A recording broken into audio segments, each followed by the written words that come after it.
Hari abantu usanga bahora bumye iminwa ku buryo usanga iminwa ye uko umubonye nyine ubona yumye iminwa utitaye ngo ni muri sezo runaka, yaba ari muri winter cyangwa se muri summer, ugasanga nyine uhora wumye iminwa. Ukagerageza gushyiraho lipstick, utundi tuntu dutandukanye ariko ugasanga n'ubundi iminwa yawe ihora yumagaye. Iki ni ikibazo rero ariko nanone bifite umuti. Ngiye umunsi rero naje kugufasha kukubwira imiti igera muri 7 ushobora gukoresha kandi yoroshye, hanyuma noneho ukabasha gukira uwo munwa uhora umeze gutyo, kubera ko umunwa uri dry urabangama cyane. Mbere yuko nkubwira iyi miti rero, ndagira ngo nanone manze nkubwire ko ushobora kuba uri umwe mu batera iminwa yawe kumagara cyangwa se guhora isatagurika kubera ibi bintu. Hari igihe usanga uri wa muntu ukunda kwikora cyane ku munwa. Hari abantu bateye gutya usanga ahantu hose ari atamara iminota 3 atikoze ku munwa, ugasanga ni ibintu ahora akora. Ariko ndagira ngo nkubwire ko uko ugenda ukora ku munwa, buriya mu kiganza ni ahantu haba microbe nyinshi cyane, bitewe n'ibyo uba wiriwemo, amatelefoni wiri gufata cyangwa se n'abantu mwahuye mugasuhuzanya. Hari microbe nyinshi rero ziba mu ntoki zawe. Uko ugenda rero ugenda ukora ku munwa, no kuvuga ngo za microbe ugenda uzishyira ku munwa, hanyuma noneho zikagenda zigahindukamo ibintu bituma wa munwa wawe nyine wangirika cyangwa se uwumagara kubera za microbe. Ikindi kintu cya kabiri, hari abantu usanga bakunda kubobeza umunwa bakoresha salive, kwa kundi agafata ururimi akabobeza umunwa. Ibi bintu ni bibi kubera ko urawubobeza nyine mu masegonda make, ariko iyo ashize usanga n'ubundi wa munwa wongeye kuma kurenza uko wari umeze, kubera ko mu kanwa naho habamo microbe. Hari igihe uba ufite indwara zo mu kanwa, hari igihe urwaye amenyo cyangwa se harimo n'ubundi burwayi runaka utazi, kuko hari n'igihe uba ufite uburwayi ariko butaragaragara cyangwa se utarajya no kwipimisha ngo umenye uko uhagaze. Ni ukuvuga ngo rero za microbe ukura mu kanwa muri salive zawe ukagenda uzishyira ku munwa uzengurutsaho ururimi, ziragenda zikinjiramo nanone zigatera wa munwa wawe guhora womagaye. Ikindi kintu, ukaba uri wa muntu unywa itabi. Itabi buriya naryo rituma umunwa uba dry cyane kubera iyi myotsi, ubu bushyuhe umunwa ugenda ukurura nyine bwa bushyuhe, none ukagenda ukaba dry, ugasanga none umunwa wawe urumagara, ugasanga bikuviriyemo no kusatagurika. Niba unanywa itabi kurireka byarakunaniye, ni byiza ko ugira utuntu tubobeza nyine umunwa. Hanyuma y'ibyo rero noneho ngiye kukubwira umuti wakoresha niba uri wa muntu wisanze nyine ufite uyu munwa uhora usatagurika cyangwa se wumagara. Ikintu cya mbere uzakoresha, uzafata ubuki na vaseline. Vaseline buriya ni umuti abantu benshi bapinga ariko nanone ukora. Iyo wawitayeho uragukorera, kuko vaseline ugiye kwivugaho ikora ibintu byinshi, ariko ubundi abantu twese turumva ariko tugatandukanira mu gukora. Hari umuntu uhora wumva ibintu bihora bimuca mu matwi ariko akaba atagira icyo akora. Hari n'uwumva rero agashyira mu bikorwa. Niho abantu dutandukanira. Ahangaha uzafata vaseline, ufate nk'akayiko ushyire mu gacupa, hanyuma ufate n'akayiko k'ubuki. Ntabwo uzabivanga, uzafata vaseline uyisige ku munwa, ukoremo usige ku munwa, ugenda umasa ku buryo wumva ko amavuta yinjiye mu mubiri. Hanyuma ufate no kubuki wongere usige ku munwa. Vaseline niyo uzabanza, hanyuma ukurikizaho ubuki, nabwo ugenda umasa kugeza igihe ubona ko nyine umunwa woroshye, kugeza igihe ubona ko ya mavuta nyine na bwa buki nyine bwinjiye mu mubiri. Ibi bintu rero uzabirekeraho iminota 10, hanyuma ufate akantu gasa neza uhanagure. Ntuzakarabe n'amazi, uzabihanagure udakuba cyane, hanyuma ubireke gutyo. Ibi bintu ujye ubikora buri joro uko ugiye kuryama. Ikindi kintu cya kabiri nanone uzakoresha kokombure. Fata kokombure uyihate, uyikatemo uduce, hanyuma ufata agace gatoya ugasige ku munwa. Ugenda ukubaho nyine muri sayiko ku buryo ubona ko umunwa worohereye. Urabizi ko kokombure igira amazi menshi. Usige ku buryo ubona umunwa koko ugezemo amazi. Hanyuma nabyo ubirekereho iminota 10, hanyuma noneho ugenda ukarabeho n'amazi ashyushye nyine ariko y'akazuyazi. Ya mazi nyine ubona ko ari akazuyazi adatwika ariko nanone adakonje.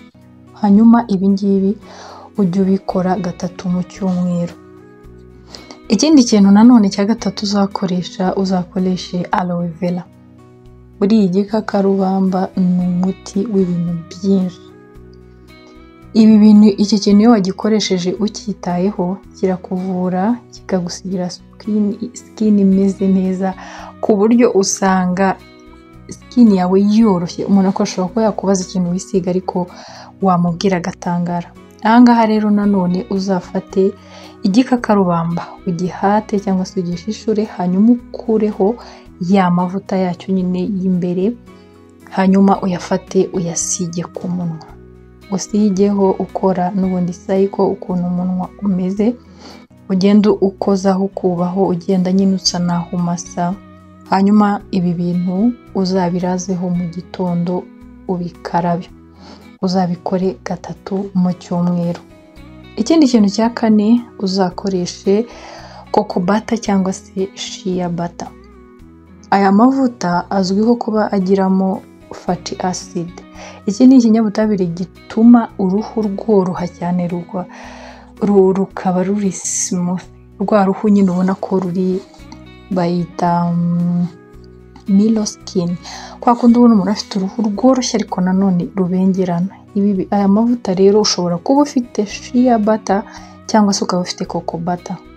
Uzafate amwe muri ayo, hanyuma nayo uyasige ku munwa, ugende usigaho, hanyuma namara gufata neza ubona ko yinjiye mu ruhu, nayo uyarekereho iminota hagati y'5 n'iminota 10, hanyuma noneho ubikarabe. Numara kubikaraba ubireke gutyo. Ibi bintu nabwo ujye ubikora mu gitondo ubyutse, igihe kingana n'icyumweru.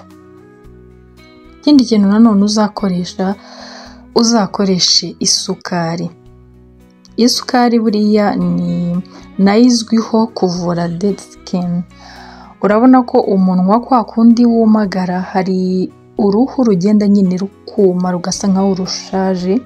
Niyo mpamvu rero gukoresha isukari bikuraho ya dead skin nyine iri ku munwa. Ni ukuvuga ngo uzafate isukari uyishyire mu kantu k'agacupa cyangwa se agasururi, hanyuma uvangemo olive oil, ushyiremo 1/2 cy'ubuki, hanyuma ubivange neza. Nubona bimaze guhura neza usige ku munwa. Ugenda usigaho buhoro buhoro nk'uko nabikubwiye, ukora cycle motion, ugenda ukubaho nyine. Hanyuma nubona ko umunwa umaze koroha neza koko, ubona ko za dead skin zimaze kuvaho, ahangaha uzakoreshe akaroso. Buno buroso nyine bw'amenyo. Ndakumenyesha ko hari uburoso bw'amenyo bwabugenewe bagurisha mu mafarumasi, buba bworoshye cyane kuko hari igihe mu mabotike bagurisha uburoso buba bukomeye kandi si byiza ku menyo. Hanyuma ukagenda unyuzaho buhoro buhoro.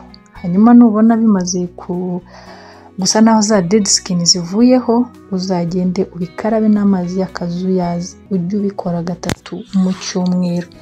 Ibi ni ibintu bizagufasha, ibi ni ibintu bizakuzanira resulta nziza nubikora nk'uko nabikubwiye, apana kubikora nkaho uri kwikiza. Ikindi kintu nanone uzakoreshe petroleum jelly. Iyi nayo izwiho koroshya uruhu cyane. Ni ukuvuga ngo rero nayo uzayifate wisige ku munwa, ukoreho akamassage, hanyuma ubirekereho ijoro ryose, ubikarabe mu gitondo ubyutse. Ibi ngibi uzajya ubikora rimwe ku munsi. Ibi bintu nkubwiye ni ibintu bizagufasha cyane mu kugira ngo uwo munwa wawe wongere ugaruke nyine umere neza, kubera ko birabangama cyane guhora ubona ufite umunwa wumagaye, wasigaho amavuta, washyiraho moisturizer, ibintu byose ariko ukabona ntibikunda. Niyo mpamvu rero ugomba gukurikiza ibi bintu nkubwiye, ugahitamo kimwe muri ibi bitewe n'ibyo ushoboye kwafodinga. Ntabwo ibi bintu byose uzabifata ngo ubikoreshereze rimwe. Niyo mpamvu nakubwiye 1, 2, 3 kugera kuri 7. Uzarebamo icyo ushoboye kwafodinga bitewe n'ubushobozi bwawe, kubera ko byose birakora kandi ndumva ko nta kintu gihenze kirimo cyane. Hanyuma noneho ubikoreshe. Niba ari 1 buri munsi ubikore gutyo, niba ari 3 mu cyumweru ubikore gutyo. Nyuma y'icyumweru uzatangira kubona resulta. Hanyuma numara kubona resulta rero nibwo uzamenya ngo ndabikoresha mu buhe buryo, noneho mu gihe kingana iki. Niba mbonye resulta mu cyumweru kimwe, ubu ni ukuvuga ngo mu byumweru 2 nzaba nakize. Ikindi kintu nanone, jya ugira utu moisturizer nyine tw'utu lipstick, ni ukuvuga ngo tuba duhari rero udukoreshe. Jya wita ku munwa wawe nanone, umenye kuwitaho. Buriya umunwa ntabwo ugira ibintu bya protection cyane, niyo mpamvu rero uba ugomba kuwitaho cyane kugira ngo uwurinde kwangirika. Utwo tuntu rero tworoshya umunwa uba ugomba kutugira, utitaye ngo uri igitsina gore cyangwa se uri igitsina gabo, kubera ko hari iz'igitsina gore hakaba n'iz'igitsina gabo. Niyo mpamvu rero ntago hari abantu bavuga ati Jesse nakwisiga ibyo bintu, ariko ntago wisiga nyine ngo nk'abadamu ngo bigende biyage gusa. Aba ari utuntu nyine tworoheje, nk'uko bavuga ngo hari perfume z'abagabo hakaba perfume z'abagore, hari itandukaniro nyine riba ririmo. Ukuvuga ngo uwakoze iz'abagabo hari ikintu aba yarakuyeho nyine gitandukanya igitsina gabo n'igitsina gore. Rero no kuri izo lipstick niko ziba zimeze. Niyo mpamvu ugomba kugatunga kugira ngo wite ku munwa wawe. Ibi nibyo naguteguriye uyu munsi. Wakoze cyane kubana nanjye. Nawe niba wakunze ikiganiro, ugenda udakoze subscribe, ukande like, kore kunzogera kugira ngo tujye tubana umunsi ku wundi. Bye bye.